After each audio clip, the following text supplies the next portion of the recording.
Yan ang aking na-harvest today. Good morning guys. So ang aga ko nga mag-harvest ngayon.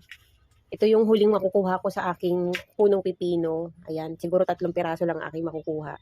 Dahil 3 lang yung malalaki, maliliit pa yung iba. Ito na yung huling ani ko guys. Dahil after nito, tatanggalin ko na sila, papalitan ko na ng bagong punla.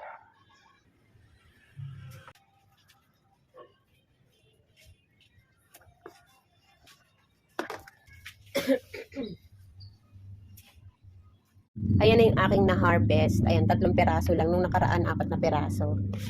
So ngayon, 3 piraso lang. Tapos dito naman guys, may pagbibigyan ako ng siling labuyo. So ayan, kunin na natin dahil baka maghinugan pa. May pagbibigyan ako dun sa Victory Mall. Mahilig sa sili.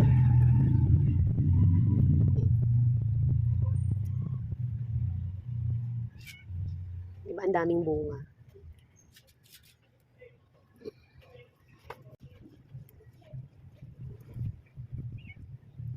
Hello, Ming. Ano, tulungan mo ako mag-harvest? Wait lang, kuha lang tayo ng sili. Dami bunga guys. Marami. Marami talaga.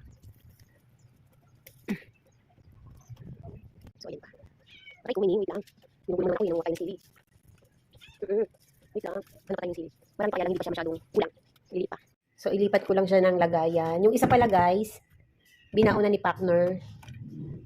Kasi yung ulam namin ay medyo toyot. Yung baon niya medyo konti lang yung sabaw. Kaya sabi niya, para hindi nakakaumay, baonin niya raw yung isa. So, binigay ko yung isa.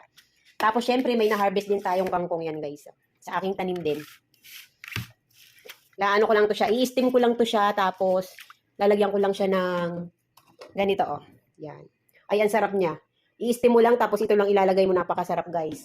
So, yun nga naman, kapag may tinanim, may aanihin, may libre tayong gulay. So, ayan. Hanggang dito na lang, guys, ang aking video. Salamat sa panunood. Salamat sa laging suporta nyo, guys.